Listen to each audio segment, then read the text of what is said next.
Hi guys, welcome back to my YouTube channel. ಎಲ್ಲರೂ ಹೇಗಿದ್ದೀರಾ? I hope ನೀವೆಲ್ಲರೂ ಚೆನ್ನಾಗಿದ್ದೀರಾ ಅಂತ ಅಂದ್ಕೊಂಡಿದ್ದೀನಿ. ನಾನು ಕೂಡ ತುಂಬ ಚೆನ್ನಾಗಿದ್ದೀನಿ. Welcome back to Pooja BH Kannada vlog channel. ಬೆಳಗ್ಗೆ ನಾಷ್ಟದಿಂದ ವ್ಲಾಗ್ ಸ್ಟಾರ್ಟ್ ಆಗೈತಿ.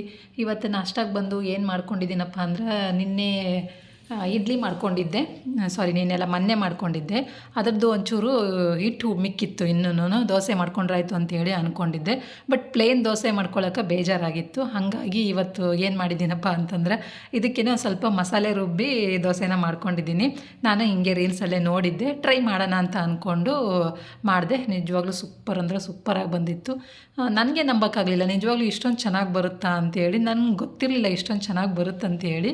ನಾನು ಸುಮ್ಮನೆ ಪ್ಲೇನ್ ದೋಸೆ ತಿನ್ನಬೇಕಲ್ಲಪ್ಪ, ಮತ್ತು ಏನಂತೀರ, ಪ್ಲೇನ್ ದೋಸೆ ತಿನ್ನೋಕ್ಕೂ ಮನಸ್ಸಿರಲಿಲ್ಲ ಇವತ್ತು. ಯಾಕಪ್ಪ ಅಂದರೆ ಅದಕ್ಕೆ ಮತ್ತು ಚಟ್ನಿ ಬೇರೆ ಮಾಡಬೇಕಿತ್ತು. ನಾನು ಚಟ್ನಿ ಮಾಡೋಕ್ಕೂ ಮನಸ್ಸಿರಲಿಲ್ಲ. ಚಟ್ನಿ ತಿಂದು ಬೇಜಾರಾಗಿತ್ತು. ಹಾಗಾಗಿ ಏನಾರ ಇದಕ್ಕೆ ಒಂದು ಸ್ವಲ್ಪ ಏನಾರ ಹಾಕ್ಕೊಂಡು ಮಸಾಲೆ ಥರ ಮಾಡ್ಕೊಂಬಿಡೋಣ ಅಂತ ಅಂದ್ಕೊಂಡೆ. ಯಾವತ್ತೂ ಒಂದು ಸತಿ ರೀಲ್ಸ್ ನೋಡಿದ್ದೆ, ಅದು ನೆನಪಿಗೆ ಬಂತು ಪಟ್ ಅಂತೇಳಿ. ಹಂಗಾಗಿ ಆ ದೋಸೆನ ಮಾಡ್ಕೊಂಡಿದ್ದೀನಿ. ಆ ದೋಸೆ ಏನೇನು ಮಾಡಿದ್ದೀನಪ್ಪ ಅಂದರೆ, ಇದಕ್ಕೆ ಒಂದು 2-3 ಮೆಣಸಿನ್ಕಾಯಿ, ಟೊಮೊಟೊ, ಈರುಳ್ಳಿ, ಬೆಳ್ಳುಳ್ಳಿ ಇಷ್ಟನ್ನು ಮಿಕ್ಸಿ ಮಾಡಿ ಹಿಟ್ಟಿಗೆ ಹಾಕ್ಕೊಂಡಿದ್ದೀನಿ. ನೋಡಿರಿ, ಇಷ್ಟೇ ನಾನು ಮಾಡಿದ್ದು. ನಿಜವಾಗ್ಲೂ ಸೂಪರ್ ಅಂದರೆ ಸೂಪರಾಗಿ ಬಂದಿತ್ತು. ಒಂಥರ ಹೆಂಗೆ ಹೇಳೋದು ಅಂತಂದರೆ, ಆ ಟೇಸ್ಟೇ ನನಗೆ ಹೇಳೋಕ್ಕೆ ಗೊತ್ತಾಗ್ತಾ ಇಲ್ಲ, ಅಷ್ಟೊಂದು ಚೆನ್ನಾಗಿ ಬಂದಿತ್ತು. ನಿಜವಾಗ್ಲೂ ನೀವು ಏನಂತೀರ, ಪದೇ ದೋಸೆ ತಿಂದು ಬೇಜಾರಾಗಿತ್ತು ಅಂತಂದರೆ, ಅಂದರೆ ಮಾಮೂಲಿ ದೋಸೆ ತಿಂದು ಬೇಜಾರಾಗಿತ್ತು ಅಂದರೆ, ಈ ಮಸಾಲೆ ದೋಸೆನ ಒಂದು ಸತಿ ಟ್ರೈ ಮಾಡಿ ನೋಡಿರಿ. ಮಸಾಲೆ ದೋಸೆ ಅನ್ಬೋದು, ಇಲ್ಲ ರುಬ್ಬಾಕಿರೋ ದೋಸೆ ಅನ್ಬೋದು. ಸೂಪರ್ ಅಂದರೆ ಸೂಪರಾಗಿ ಬಂದಿತ್ತು. ಇನ್ನೊಂದು ಸತಿ ಹೇಳ್ತೀನಿ, ಈರುಳ್ಳಿ, ಟೊಮೊಟೊ, ಜೀರಿಗೆ, ಒಣಮೆಣ್ಸಿನ್ಕಾಯಿ ಇಷ್ಟನ್ನು ಮಾತ್ರ ನಾನು ಮಿಕ್ಸಿ ಮಾಡ್ಕೊಂಡಿದ್ದು. ನೀರ್ಗಿರಿ ಏನೂ ಹಾಕಿಲ್ಲ, ಹಾಗೆ ಬರೀ ಮಿಕ್ಸಿ ಮಾಡ್ಕೊಂಡಿದ್ದೀನಿ. 1 ಈರುಳ್ಳಿ, 1 ಟೊಮೊಟೊ, ಒಂದು 3-4 ಒಣಮೆಣ್ಸಿನ್ಕಾಯಿ, ಸ್ವಲ್ಪ ಜೀರಿಗೆ ಇಷ್ಟನ್ನು ಹಾಕಿ ರುಬ್ಬಿಬಿಟ್ಟು ಮಾಮೂಲಿ ದೋಸೆ ಹಿಟ್ಟು ಜೊತೆಲಿ ಮಿಕ್ಸ್ ಮಾಡ್ಕೊಂಡಿದ್ದೀನಿ. ಮಿಕ್ಸ್ ಮಾಡಿ ಮಾಮೂಲಿ ದೋಸೆ ಥರ ಹಾಕ್ಕೊಂಡಿದ್ದೀನಿ. ಅಷ್ಟೇ, ದೋಸೆ ಹಿಟ್ಟಿಗೆ ಮಿಕ್ಸ್ ಮಾಡಿಕೊಂಡು ದೋಸೆ ಥರ ಹಾಕ್ಕೊಂಡಿದ್ದೀನಿ. ಇಲ್ಲಿ ದೋಸೆ ಮಾಡ್ತಾಯಿದ್ದೀನಿ. ಮಾಡ್ತಾನೆ ಅದೊಂಥರ ಘಮ ಬರೋಕ್ಕೆ ಸ್ಟಾರ್ಟ್ ಆಯಿತು. ಆ ಘಮಕ್ಕೆ ನಾನು ತಡಿದಂಗೆ, ಅಮ್ಮ ಏನು ಮಾಡಿದ್ಯಾ ಅಂತ ಹೇಳ್ಬಿಟ್ಟು ಬಂದು ಕೇಳಿದ್ಲು. ದೋಸೆ ಅಂತಂದೆ, ಬಂದು ತಿನ್ಕೊಂಡ್ಳು. ನಿಜವಾಗ್ಲೂ ಅವಳಿಗೆ ಇಷ್ಟ ಆಗಿ ಆಲ್ರೆಡಿ ತಿಂಡಿ ತಿಂದು ಹೊರಗಡೆ ಕೂತಿದ್ದಾಳೆ ಅವಳು. ತಲೆ ಬಾಚಬೇಕು ಅವಳಿಗೆ. ಹಂಗಾಗಿ ಹೋಗಿ ತಿಂಡಿ ತಿನ್ಕೊಂಡು ಮುಗಿಸ್ಕೊಂಡು ಹೊರಗಡೆ ಕೂತಿದ್ದಾಳೆ. ಬೇಗ ಬನ್ನಿ, ತಲೆ ಬಾಚಿ ಬರ್ರಿ, ಸ್ಕೂಲಿಗೆ ಲೇಟ್ ಆಗುತ್ತೆ ಅಂತ ಹೇಳಿ. ನಾನು ಅವಳಿಗೆ ಬಾಕ್ಸಿಗೆ ಬೇಕಲ್ವ, ಹಂಗಾಗಿ ಇನ್ನೊಂದೆರಡು ಹಾಕಿದ್ರಾಯ್ತು ಅಂತೇಳಿ ಹಾಕ್ತಾಯಿದ್ದೀನಿ. ಮಾಡ್ತಾ ನಾನು ಒಂದು ತಿಂದೆ, ಸೂಪರಾಗಿತ್ತು. ನೀವು ಒಂದು ಸತಿ ಟ್ರೈ ಮಾಡಿ ನೋಡಿರಿ. ಇನ್ನೊಂದು ಸತಿ ಮಾಡಿದಾಗ ಆ ರೆಸಿಪಿನ ನಿಮ್ಮ ಜೊತೆಲಿ ಶೇರ್ ಮಾಡ್ತೀನಂತ. ಇದು ಬಂದು ಸಂಜೆ ಹನುಮ ಜಯಂತಿ ಇತ್ತು. ಹಂಗಾಗಿ ದೇವಸ್ಥಾನಕ್ಕೆ ಹೋಗಿ ಬರೋಣ ಅಂಥೇಳಿ ಹೋಗ್ತಾಯಿದ್ದೀವಿ ಇವಾಗ. ನಮ್ಮೂರಲ್ಲಿ ಫುಲ್ ಲೈಟಿಂಗ್ಸ್ ಎಲ್ಲ ಹಾಕಿದ್ರು, ಡೆಕೋರೇಷನ್ ತುಂಬ ಚೆನ್ನಾಗಿತ್ತು. ಹಂಗಾಗಿ ಲೈಟಿಂಗ್ಸ್ ಎಲ್ಲ ನೋಡಿಕೊಂಡು ದೇವಸ್ಥಾನಕ್ಕೆ ಹೋಗಿ ಹಣ್ಣು ಕಾಯಿ ಮಾಡಿಕೊಂಡು ಪ್ರಸಾದನ ತೊಗೊಂಡು ಬಂದ್ವಿ. ಇದು ಲೈಟಿಂಗ್ಸ್ ಎಲ್ಲ ನೈಟೇ ಚೆಂದ ಕಾಣಿಸುತ್ತೆ, ಚೆನ್ನಾಗಿ ಮಾಡ್ಯಾರಿ. ಎಷ್ಟು ಸೂಪರಾಗಿ ಕಾಣಿಸ್ತಾ ಇತ್ತಲ್ಲ, ಕ್ಯಾಮ್ರಾದಾಗ ನೋಡೋಕ್ಕಿಂತ ರಿಯಲ್ ಆಗಿ ನೋಡೋಕೆ ಮಸ್ತಾಗಿ ಕಾಣಿಸುತ್ತೆ. ಸಾಕಾ? ಚೆನ್ನಾಗಿ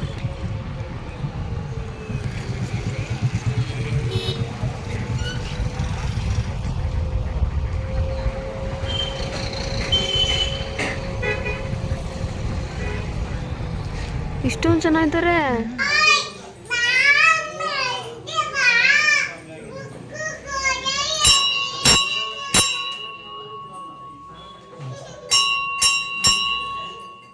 ಗೈಸ್, ಇದು ನೆಕ್ಸ್ಟ್ ಡೇ ಸಂಜೆ 7 ಗಂಟೆಯಿಂದ ವ್ಲಾಗ್ ಸ್ಟಾರ್ಟ್ ಆಗೈತಿ. ನಯನ ಬಂದು ಹೋಮ್ವರ್ಕ್ ಬರೀತಿದ್ದಾಳೆ. ನಿನ್ನೆ ವ್ಲಾಗನ್ನು ಕಂಟಿನ್ಯೂ ಮಾಡೋಕ್ಕಾಗಲಿಲ್ಲ, ಹಾಗಾಗಿ ಇವತ್ತು ಕಂಟಿನ್ಯೂ ಮಾಡ್ತಾ ಇದ್ದೀನಿ ಅದೇ ವ್ಲಾಗನ್ನು. ನಯನ ಹೋಮ್ವರ್ಕ್ ಬರೀತಿದ್ದಾಳೆ. ನಾನು ರಾತ್ರಿ ಊಟಕ್ಕೆ ಏನಾರ ಮಾಡಿದ್ರಾಯ್ತು ಅಂಥೇಳಿ ಆಲ್ರೆಡಿ ಎಲ್ಲ ಚಾಪಿಂಗ್ನ ಮಾಡಿಟ್ಬಿಟ್ಟಿದ್ದೀನಿ. ಅಂದರೆ 3 ಗಂಟೆಗೆ ಪ್ಲ್ಯಾನ್ ಆಗಿರೋದಿದು. ಇದು ಯಾವ ಡಿಶ್ ಅಂತಂದ್ರೆ, ನಾವು ಆಚೆ ಸತಿ ಊರಿಗೆ ಹೋದಾಗ ಒಂದು ಸತಿ ಹೋಟ್ಲಲ್ಲಿ ತಿನ್ಕೊಂಡಿದ್ವಿ. ಅದು ನಂಗೆ ತುಂಬ ಇಷ್ಟ ಆಗಿತ್ತು. ಅದನ್ನು ಒಂದು ಸತಿ ಟ್ರೈ ಮಾಡೋಣ ಅಂತೇಳಿ ಅಂದ್ಕೊಂಡೆ. ಅದು ಏನಪ್ಪ ಅಂತಂದ್ರೆ, ಏನಂತೀರ, ಕಾಬೂಲ್ ವಿತ್ ವೆಜಿಟೇಬಲ್ಸ್ ಕುರ್ಮಾ ಅಂತ ಹೇಳ್ಬೋದು. ನಾವು ಅವತ್ತು ಚೆನ್ನ ಮಸಾಲ ತೊಗೊಂಡಿದ್ವಿ. ಅವರು ಚೆನ್ನ ಮಸಾಲ ಅಂತ ನಾವು ಹೇಳಿದ್ದು, ಅವ್ರು ಕೊಟ್ಟಿದ್ದರು ಚೆನ್ನ ಮತ್ತು ಎಲ್ಲ ತರಕಾರಿ ಮಿಕ್ಸ್ ಮಾಡಿ ಕೊಟ್ಟಿದ್ರು ಅವರು. ಅದು ಯಾಕೋ ನಂಗೆ ಚೆನ್ನಾಗಂತ ಅನಿಸ್ತು, ತುಂಬ ಇಷ್ಟ ಆಯಿತು ನನಗೆ. ಬರೀ ಕಾಬೂಲ್ ಕಡಲೆಲೆ ಮಾಡೋದಕ್ಕಂತ ಅದಕ್ಕೆ ತರಕಾರಿ ಮಿಕ್ಸ್ ಮಾಡಿದರೆ ಚೆನ್ನಾಗಿರುತ್ತಲ್ಲ ಅಂತ ಅನಿಸ್ತು. ಮತ್ತು ಟೇಸ್ಟು ತುಂಬ ಚೆನ್ನಾಗಿತ್ತು. ಹಾಗಾಗಿ ನಾನು ಒಂದು ಸತಿ ಯಾಕೆ ಟ್ರೈ ಮಾಡಬಾರ್ದು ಅಂತ ಅಂದ್ಕೊಂಡು ಮಾಡ್ತಾಯಿದ್ದೀನಿ. ಮೊನ್ನೆನೇ ಅಂದ್ಕೊಂಡೆ, ಬಟ್ ಕ್ಯಾಪ್ಸಿಕಮ್ ಇರಲಿಲ್ಲ, ಹಂಗಾಗಿ ಮಾಡಿರಲಿಲ್ಲ. ಇವತ್ತು ಎಲ್ಲ ಈತಲ್ ಅಂತ ರೆಡಿ ಮಾಡ್ಕೊಂಡಿದ್ದೀನಿ. ಅದಕ್ಕೆ ಮೇನ್ ಏನು ಬೇಕಪ್ಪ ಅಂದ್ರೆ, ಒಂದು ಕ್ಯಾಪ್ಸಿಕಮ್ನ ಉದ್ದುದ್ದಾಗಿ ಕಟ್ ಮಾಡಿ ಇಟ್ಕೊಂಡಿದ್ದೀನಿ. ಒಂದು ಸ್ವಲ್ಪ ಬೀನ್ಸ್ನ ಸಣ್ಣದಾಗಿ ಕಟ್ ಮಾಡಿ ಇಟ್ಕೊಂಡಿದ್ದೀನಿ. ಒಂದು 3 ಟೊಮೊಟೊ ಮಿಕ್ಸಿ ಮಾಡ್ಕೊಳಕ್ಕೆ, ಗ್ರೇವಿ ಮಾಡ್ಕೊಳಕ್ಕೆ ಬೇಕಲ್ಲ, ಅದಕ್ಕೆ ಒಂದು 3 ಟೊಮೊಟೊನ ಒಂದರಲ್ಲಿ 4 ಪೀಸ್ ಮಾಡಿ ಮಿಕ್ಸಿಗೆ ಹಾಕಿದ್ದೀನಿ. ಒಂದು 8ರಿಂದ 10 ಗೋಡಂಬಿ ತೊಗೊಂಡಿದ್ದೀನಿ. ಇಲ್ಲಿ ಚಪಾತಿಗೂ ಹಿಟ್ಟು ಕಲಸಿಟ್ಬಿಟ್ಟಿದ್ದೀನಿ ಆಲ್ರೆಡಿ ನಾನು. ಸ್ವಲ್ಪ ನೆಂದರೆ ಚೆನ್ನಾಗಿರುತ್ತಲ್ಲ ಅಂತ ಹೇಳ್ಬಿಟ್ಟು ಇವತ್ತು ಬಂದು ಬೀಟ್ರೂಟ್ ಚಪಾತಿನ ಮಾಡ್ತಾಯಿದ್ದೀನಿ. ಬೀಟ್ರೂಟು ಒಳ್ಳೆಯದು, ಯಾವ ರೀತಿ ಇಲ್ಲಾಂದ್ರೆ ನಮ್ಮ ಬಾಡಿಗೆ ಸೇರಲಿ ಅಂತಲೇ ನಾನು ಮಾಡೋದು. ಹಂಗೆ ತಿನ್ನೋಕ್ಕೆ ಸ್ವಲ್ಪ ತಿಂತೀನಿ ಸಮ್ಟೈಮ್ಸು, ಒಂದೊಂದು ಸತಿ ಏನನ್ಸುತ್ತೆ ತಿನ್ನೋಕ್ಕೆ ಮನಸ್ಸಾಗಲ್ಲ. ಹಾಗಾಗಿ ಏನು ಮಾಡ್ತೀನಿ, ಈ ಥರ ಚಪಾತಿಲಿ ಮಿಕ್ಸ್ ಮಾಡಿಬಿಡ್ತೀನಿ. ಅದು ಜಾಸ್ತಿ ದಿವಸ ಆಗಿತ್ತು ತೊಗೊಂಬಂದು, ಹತ್ತತ್ರ 1 ವಾರ ಆಗಕ್ಕೆ ಬಂದಿತ್ತೆ ನಾವು ಬೀಟ್ರೂಟ್ ತೊಗೊಂಬಂದು. ಇನ್ನು ಹಾಳಾಗುತ್ತೆ, ವೇಸ್ಟ್ ಆಗುತ್ತೆ, ಹಂಗೆ ವೇಸ್ಟ್ ಮಾಡೋಕ್ಕೂ ಮನಸ್ಸು ಬರಲ್ಲ. ಹಂಗಾಗಿ ಬೀಟ್ರೂಟ್ ಚಪಾತಿನೇ ಮಾಡಿದ್ರಾಯ್ತು ಅಂತೇಳಿ ಬೀಟ್ರೂಟ್ನ ಹಾಕಿ ಗೋಧಿ ಹಿಟ್ಟನ್ನ ಕಲಸಿಟ್ಟಿದ್ದೀನಿ ಚಪಾತಿಗೆ ಅಂತೇಳಿ. ಅಲ್ಲಿ ಕಾಬೂಲ್ ಕಡಲೆನೂ ಬೇಯಿಸೋಕ್ಕಿಟ್ಟಿದ್ದೀನಿ. ಒಂದು 2ರಿಂದ 3 ಅವರ್ ಮುಂಚೆನೇ ನೆನೆಸಿಡಬೇಕು, ಇಲ್ಲಾಂದರೆ ಅಷ್ಟೊಂದು ಚೆನ್ನಾಗಿ ಬೇಯಲ್ಲ. ಇಲ್ಲ ಜಾಸ್ತಿ ವಿಸಿಲ್ನ ತೊಗೋಬೇಕಾಗುತ್ತೆ. ಜಾಸ್ತಿ ವಿಸಿಲ್ ತೊಗೊಂಡ್ರೆ ಅಷ್ಟೊಂದು ಚೆನ್ನಾಗಂತ ಅನ್ಸಂಗಿಲ್ಲ. ಹಾಗಾಗಿ ಒಂದು 3 ಗಂಟೆಗೆ ನೆನೆಸಿಟ್ಟಿದ್ದೆ. ಒಂದು 2-3 ಅವರ್ ನೆಂದಿದ್ದೆ. ಅದನ್ನು ಕೂಗ್ಸೋಕ್ಕೂ ಇಟ್ಟಿದ್ದೀನಿ. ಅದು ಕೂಗೋಷ್ಟೊತ್ತಿಗೆ ನಾನು ಮಸಾಲೆ ರೆಡಿ ಮಾಡ್ಕೊತೀನಿ. ಇಲ್ಲಿ ಒಂದು 3 ಟೊಮೊಟೊನ ಕಟ್ ಮಾಡಿ ಇಟ್ಕೊಂಡಿದ್ದೆ. ಟೊಮೊಟೊ ಮತ್ತು ಗೋಡಂಬಿ, ಶುಂಠಿ, ಇದನ್ನು 3 ನಾನು ಪೇಸ್ಟ್ ಮಾಡ್ಕೋಬೇಕು. ಬೆಳ್ಳುಳ್ಳಿನ ಜಜ್ಕೊಂಡು ಹಾಗೆ ಹಾಕ್ತೀನಿ, ಅಂದರೆ ಅದು ಬಾಯಿಗೆ ಸಿಗ್ತಾ ಇರಬೇಕು, ಅಂದರೆ ಚೆನ್ನಾಗಿರುತ್ತೆ ಅಂತ ಹೇಳ್ಬಿಟ್ಟು ನನಗೆ ಅನ್ನಿಸ್ತು. ಹಾಗಾಗಿ ಅದನ್ನೇನು ರುಬ್ಬಕ್ಕೆ ಹಾಕ್ತಾಯಿಲ್ಲ ನಾನು. ಇದಕ್ಕೆ ನೀರಿಗೆ ಏನು ಹಾಕ್ದಂಗೆ ಹಂಗೆ ಪೇಸ್ಟ್ ಮಾಡ್ಕೊಂಬಂದಿದ್ದೀನಿ. ಪೇಸ್ಟು ರೆಡಿ ಆಯಿತು. ಇಲ್ಲಿ ಕಾಬೂಲ್ ಕಡಲೆನೂ ಬೆಂದಿತ್ತೆ. ಸ್ಟಾರ್ಟ್ ರೆಸಿಪಿನ ಮಾಡ್ಕೊಂಬಿಡೋಣ. ಒಂದು ಬಾಣಲಿ ಇಟ್ಟಿದ್ದೀನಿ, ಅದಕ್ಕೊಂದು 2ರಿಂದ 3 ಸ್ಪೂನಷ್ಟು ಎಣ್ಣೆ ನಿಮ್ಮ ಅನುಕೂಲಕ್ಕೆ ತಕ್ಕನಂಗೆ ಹಾಕ್ಕೊಳ್ರಿ, ನಿಮಗೆ ಎಷ್ಟು ಬೇಕು ಅಷ್ಟು ನೋಡಿಕೊಂಡು. ನಾನೊಂದು 2ರಿಂದ 3 ಸ್ಪೂನಷ್ಟು ಹಾಕ್ಕೊಂಡಿದ್ದೀನಿ. ಎಣ್ಣೆ ಬಿಸಿ ಆದಮೇಲೆ ಜೀರಿಗೆ ಹಾಕಿದ್ದೀನಿ, ಚಕ್ಕೆ, ಲವಂಗ ಇದ್ದರೆ ಇದಕ್ಕೊಂದು ಪಲಾವ್ ಎಲೆ ಸೇರಿಸ್ಕೋಬೋದು. ನಾನು ಹಾಕಿಲ್ಲ. ಸಣ್ಣದಾಗಿ ಚಾಪ್ ಮಾಡಿರೋಂಥ ಈರುಳ್ಳಿನ ಹಾಕಿದ್ದೀನಿ. ಹಾಗೆ ಬೆಳ್ಳುಳ್ಳಿ ಇತ್ತಲ್ಲ ಅದನ್ನು ಜಜ್ಜಿಬಿಟ್ಟು, ಸಣ್ಣದಾಗಿ ಅಂದರೆ ತೀರಾ ಜಜ್ಜಿಲ್ಲ, ಸ್ವಲ್ಪ ಲೈಟಾಗಿ ಜಜ್ಜಿಬಿಟ್ಟು ಹಾಕ್ಕೊಂಡಿದ್ದೀನಿ. ಹಾಕಿ ಚೆನ್ನಾಗಿ ಮಿಕ್ಸ್ ಮಾಡ್ಕೊಳ್ರಿ. ಸ್ವಲ್ಪ ಈರುಳ್ಳಿ ಎಲ್ಲ ಬಾಡಿದ ಮೇಲೆ ಬೀನ್ಸು ಮತ್ತು ಕ್ಯಾಪ್ಸಿಕಮ್ಮು ಅದನ್ನು ಹಾಕಿ ಚೆನ್ನಾಗಿ ಎಣ್ಣೆಲೇ ಫ್ರೈ ಮಾಡ್ಕೋಬೇಕು ಅರ್ಧದಷ್ಟು. ಅದಾದಮೇಲೆ ಏನು ರುಬ್ಬಿಟ್ಕೊಂಡಿದ್ವಲ್ಲ ನಾವು ಪೇಸ್ಟು, ಅದನ್ನು ಹಾಕಿ ಚೆನ್ನಾಗಿ ಮಿಕ್ಸ್ ಕೊಟ್ಕೊಳ್ರಿ. ಅದಾದಮೇಲೆ ಇವಾಗ ನಾವು ಖಾರದ ಪುಡಿ ಅದೆಲ್ಲ ಸೇರಿಸ್ಕೊಳ್ಳೋಣ. ಫಸ್ಟ್ ನಾನು ಬಂದು ಅರಿಶಿನ ಪುಡಿನ ಹಾಕಿದ್ದೀನಿ. ಅದಾದಮೇಲೆ ರುಚಿಗೆ ತಕ್ಕಷ್ಟು ಅಚ್ಚ ಖಾರದ ಪುಡಿನ ಹಾಕ್ಕೊಂಡಿದ್ದೀನಿ. ನಿಮ್ಮ ಖಾರಕ್ಕೆ ಎಷ್ಟು ಬೇಕು ನೋಡಿಕೊಂಡು ಹಾಕೋರಿ. ಒಂದು ಅರ್ಧ ಸ್ಪೂನಷ್ಟು ಧನಿಯಾ ಪುಡಿನ ಸೇರಿಸಿದ್ದೀನಿ, ರುಚಿಗೆ ತಕ್ಕಷ್ಟು ಉಪ್ಪು. ಇಲ್ಲಿ ಬೇಕಂದ್ರೆ ನೀವು ಗರಂ ಮಸಾಲನೂ ಹಾಕೋಬೋದು, ಹಾಕಿದರೆ ಚೆನ್ನಾಗಿರುತ್ತೆ. ಬಟ್ ನಾನಿಲ್ಲಿ ಗರಂ ಮಸಾಲೆನ ಹಾಕಿಲ್ಲ. ಇದೆಲ್ಲ ಹಾಕಿ ಆದಮೇಲೆ ನಾವೇನು ಟೊಮೊಟೊ ಪೇಸ್ಟ್ ಹಾಕಿದ್ವಲ್ಲ ಅದು ಹಸಿಯಾಗಿ ಹಾಕಿರೋದ್ರಿಂದ ಅದ್ರದ್ದು ಹಸಿ ಸ್ಮೆಲ್ ಹೋಗೋವರೆಗೂ ಲಿಡ್ಡನ್ನ ಕ್ಲೋಸ್ ಮಾಡಿ ಚೆನ್ನಾಗಿ ಬೇಯಿಸ್ಕೋಬೇಕಾಗುತ್ತೆ. ಮೇನ್ ಪಾಯಿಂಟ್ ಇಲ್ಲೇ ಇರೋದು. ಅದು ಚೆನ್ನಾಗಿ ಬೆಂದಾದಮೇಲೆ ಎಣ್ಣೆ ಬಿಡುತ್ತೆ ನೋಡ್ರಿ, ಅಲ್ಲಿವರೆಗೂ ಬೇಯಿಸ್ಕೋಬೇಕು. ಬೆಂದಾದಮೇಲೆ ನಾವು ಬೇಯಿಸ್ಕೊಂಡಿರೋಂಥ ಕಾಬೂಲ್ ಕಡಲೆನ ಸೇರಿಸ್ಕೋಬೇಕು. ಚೆನ್ನಾಗಿ ಒಂದು ಮಿಕ್ಸ್ ಕೊಡಿ. ಅದಾದಮೇಲೆ ಇಲ್ಲಿ ನಾನು ಕಸೂರಿ ಮೇಥಿನ ಹಾಕ್ಕೊಂಡಿದ್ದೀನಿ. ಒಂದು 2 ಸ್ಪೂನ್ ಆಗೋಷ್ಟು ಕಸೂರಿ ಮೇಥಿನ ಕೈಯಲ್ಲೇ ಕ್ರಷ್ ಮಾಡಿ ಹಾಕ್ಕೊಳ್ಳಿ. ತುಂಬ ಚೆನ್ನಾಗಿ ಟೇಸ್ಟ್ ಕೊಡುತ್ತೆ. ಈ ಟೇಸ್ಟು ಒಂಥರ ಹೋಟ್ಲ್ ಟೇಸ್ಟ್ ಕೊಡುತ್ತೆ. ಹಾಗಾಗಿ ಈ ಥರದ ಅಡುಗೆಗಳಿಗೆಲ್ಲ ಸ್ವಲ್ಪ ಕಸೂರಿ ಮೇಥಿನ ಸೇರಿಸ್ಕೊತೀನಿ. ಇದಕ್ಕೆ ಇವಾಗ ಗ್ರೇವಿಗೆ ಎಷ್ಟು ಬೇಕು ನೋಡಿಕೊಂಡು ಅಷ್ಟು ನೀರನ್ನು ಸೇರಿಸಿ ಚೆನ್ನಾಗಿ ಬೇಯಿಸ್ಕೋಬೇಕು ಇದನ್ನು. ಚಪಾತಿ ಅಂತೂ ಅದು ನೋಡ್ರಿ ಆಲ್ರೆಡಿ ಮೊಬೈಲ್ನ ಚಾರ್ಜ್ ಇರಲಿಲ್ಲ, ಹಾಗಾಗಿ ನಾನು ವಿಡಿಯೋನೂ ಮಾಡ್ಕೊಳ್ಳಿಲ್ಲ. ಕಲಸ ಆಯ್ತು, ಇನ್ನೊಂದು ಮಾಡಿದರೆ ಮುಗೀತು ಚಪಾತಿ. ಈ ಕಡೆ ಗ್ರೇವಿನ ಬೆಂದಿತ್ತು, ಬಿಸಿ ಅಲ್ಲಿ ಪಕ್ಕಡ ಇಟ್ಬಿಟ್ಟು ಕೊಡ್ರಿ. ಇಲ್ಲಿ ಸುಟ್ಟಿದ್ದ ಕಾಣಲ್ಲ. ಇದಕ್ಕೊಂಚೂರು ಕೊತ್ತಂಬರಿ ಸೊಪ್ಪು ಹಾಕಬೇಕಾಗಿತ್ತು ಲಾಸ್ಟಲ್ಲಿ. ನೋಡಿ ಎಣ್ಣೆ ಎಲ್ಲ ಹೆಂಗೆ ತಿಳ್ಕೊಂಬಂದೈತಿ, ಕಾಣಿಸುತ್ತೆ? ಕಾಣುತ್ತಾ ಇಲ್ಲ? ಕಾಣಿಸ್ತೈತಿ. ತಿಳ್ಕೊಂಬರೋಷ್ಟು ಬೇಯಿಸ್ಕೋಬೇಕು, ಅಂದರೆ ಚೆನ್ನಾಗಿರುತ್ತೆ. ರೆಡಿ ಆಯ್ತು ನೋಡಿರಿ, ಅದನ್ನು ರೆಡಿ ಆಯ್ತು. ಏನು ಹೆಸರು ಇದಕ್ಕೆ? ಅವತ್ತು ಹೋಟ್ಲಲ್ಲಿ ತಿಂದಿದ್ದಲ್ಲ. ಅಲ್ಲ, ಹೆಸರು ಏನು ಇದಕ್ಕೆ? ತರಕಾರಿ ಏನು ಹೆಸರ ಗೊತ್ತಿಲ್ಲ. ನಾಟಿ ಚಪಾತಿ. ಮತ್ತೇನು ಹೇಳಕ್ಕೆ ಬಂದೆ? ಅದೇ ತರಕಾರಿ ಮಿಕ್ಸ್ ಇದು ಕಾಬೂಲ್ ಕಡಲೆ ವಿತ್ ಚೆನ್ನ ವಿತ್ ತರಕಾರಿ ವೆಜಿಟೇಬಲ್ಸ್. ಚೆನ್ನ ವಿತ್ ವೆಜಿಟೇಬಲ್ಸ್ ಒಂದು ಹೇಳತ್ಲೆ ಅಲ್ಲಿ 100 ಹೆಸರು ಹೇಳ್ಬಿಟ್ಟಿಲ್ಲ. ಇಲ್ಲ, ಚೆನ್ನ ವಿತ್ ವೆಜಿಟೇಬಲ್ಸ್. ಚೆನ್ನ ವಿತ್ ವೆಜಿಟೇಬಲ್ಸ್ ಗ್ರೇವಿ.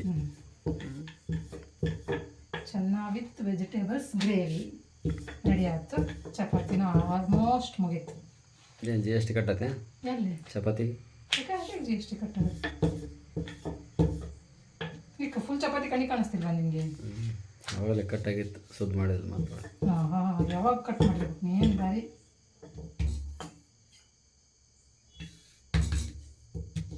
ಇದೊಂದಾದ್ರೆ ಚಪಾತಿನ ರೆಡಿ.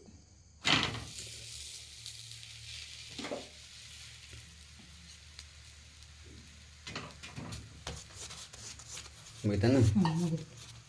ಈಗೇನಿದ್ರು ಭೋಜನ ಮಾಡು. ಊಟ ಮಾಡಿದೆ ನೋಡ್ರಿ, ಇದೆಷ್ಟು ಪಟ ಪಟ ಹಾಕಿ ಇಟ್ಬಿಟ್ಟು ಊಟನ ಮಾಡೋದು ಟೈಮ್ ಆಯಿತು.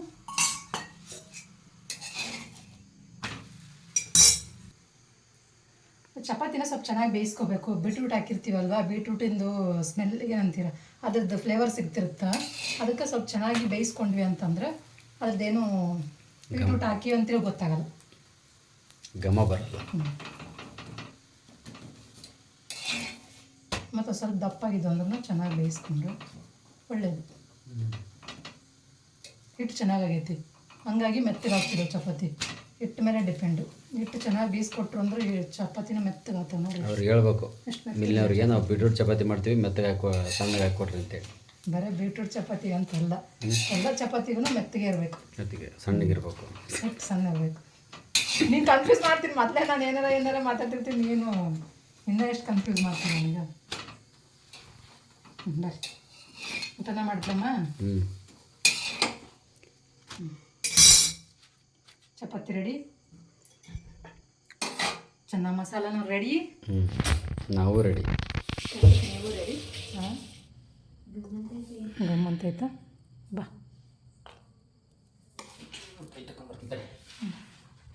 ಹಾಕ್ಲೇನೇನ ನಿನಗೂ.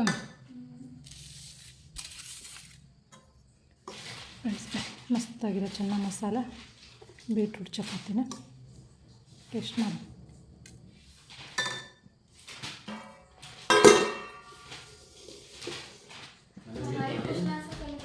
ಹಾಂ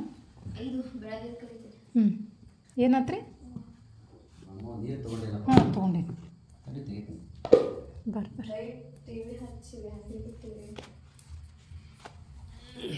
ಚಪಾತಿ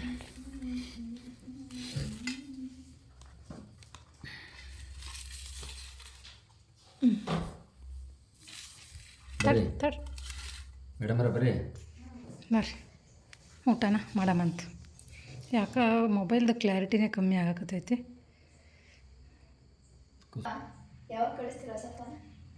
ನಿಮ್ಮ ಅಮ್ಮ ಯಾವ್ದು ದುಡ್ಡು ಕೊಡ್ತಾವ? ಎಲ್ಲಿಗೆ ಹೋಗೋದು ದುಡ್ಡು ತರೋಕ್ಕೆ? ಇರೋ ದುಡ್ಡು ಕಸ್ಕೊಂಡ್ಕೊತೀಯ, ಎಲ್ಲಿಗೆ ಹೋಗೋದು ದುಡ್ಡು ತರೋಕ್ಕೆ? ಯಾರಿಗೆ ಕೊಟ್ಟು ದುಡ್ಡು? ಟೇಸ್ಟ್ ಮಾಡಿ ಹೇಳಿ ಹೆಂಗೆ ಐತಂತೀಯ. ಏ ಅಮ್ಮ ಸೌಂಡ್ ಕಮ್ಮಿ ಇಡು, ಕಫೇಟ್ ಬರುತ್ತೆ ನಂಗೆ. ಯಾರಿಗೆ ಕೊಟ್ಟು ದುಡ್ಡು? ಯಾರು ಅಂತ ಅಂತಾರಲ್ಲ ಅವರಿಗೆ.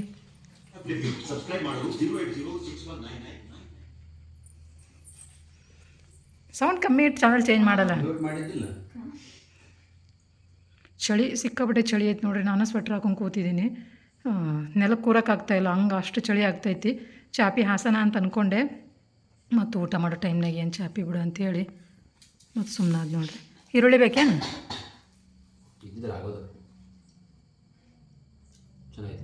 ಚೆನ್ನಾಗೈತೆ. ಸೂಪರಾ ಇಲ್ಲ ಓಕೆನಾ? ಸೂಪರಾ? ಚೆನ್ನಾಗೈತೆ ಅಂತ ನೋಡ್ರಿ. ನೀನು ತಿಂದು ನೋಡು. ಅವತ್ತಿಂದ ಹೋಟ್ಲಲ್ಲಿ ಹಂಗಾಗೈತೆ ಇಲ್ಲ ಬೇರೆ ಆಗೈತೆ?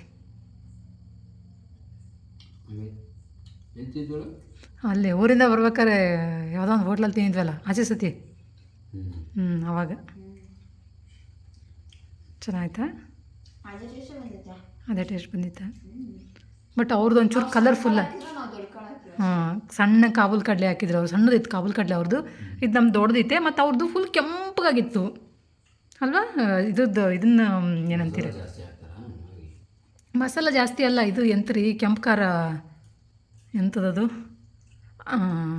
ಬ್ಯಾಡಗಿ ಮೆಣಸಿನ್ಕಾಯಿ ಖಾರ ಹಾಕ್ತಾರೆ ಅವರು, ಹಾಗಾಗಿ ಕಲರ್ಫುಲ್ಲಾಗಿ ಕೆಂಪಗೆ ಬರುತ್ತೆ. ನಾವು ಮನೆ ಖಾರ ಹಾಕಿರ್ತೀವಲ್ಲ, ಹಾಗಾಗಿ ನೀವು ಟೇಸ್ಟ್ ಮಾಡಿರಿ, ಸಾಕು ಅಂತೀನಿ, ನಾನು ಬರ್ತೀನಿ. ಬಂದು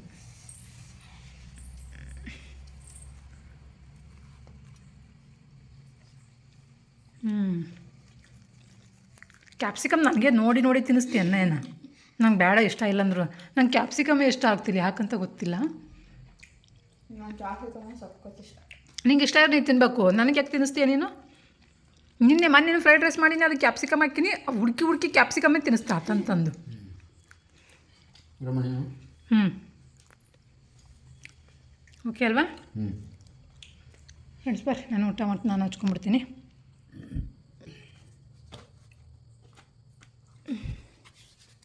ಫ್ರೆಂಡ್ಸ್ ಬರ್ರಿ ನಾವು ಊಟ ಮಾಡಿಬಿಡ ಪಟ ಪಟ ಅಂತ.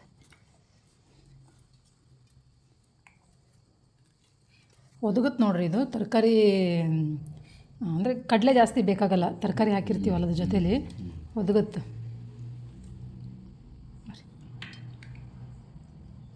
ಆದರೆ ನಂದು ಕಲರು ಸ್ವಲ್ಪ ಅರ್ಶಿನ ಕಲರ್ ಬಂದೈತಿ. ಅವ್ರದ್ದು ಹೋಟ್ಲಲ್ಲಿ ಮಾಡಿದ್ದು ಫುಲ್ ಕೆಂಪಗಾಗಿತ್ತು, ಎಣ್ಣೆ ಜಾಸ್ತಿ ಇತ್ತು, ಫುಲ್ ಎಣ್ಣೆ ತೇಲ್ತಾ ಇತ್ತು ಮೇಲ್ಗಡೆ. ನಮ್ಮದು ಸ್ವಲ್ಪ ಕಲರ್ ಚೇಂಜ್ ಆಗೈತಿ. ಕಲರ್ ತೊಗೊಂಡು ಮಾಡ್ತೀವಿ ಬಟ್ ಟೇಸ್ಟ್ ಚೆನ್ನಾಗೈತಿ. ನೀವು ಒಂದು ಸತಿ ಟ್ರೈ ಮಾಡಿ ನೋಡಿರಿ ಗೈಸ್. ಈ ವಿಡಿಯೋನ ಇಲ್ಲಿಗೆ ಎಂಡ್ ಮಾಡ್ತೀನಿ. ನಿಮ್ಗೆ ಇಷ್ಟ ಆದರೆ ಲೈಕ್, ಶೇರ್, ಕಮೆಂಟ್ನ ಮರಿಬೇಡಿ. Thank you for watching. Bye.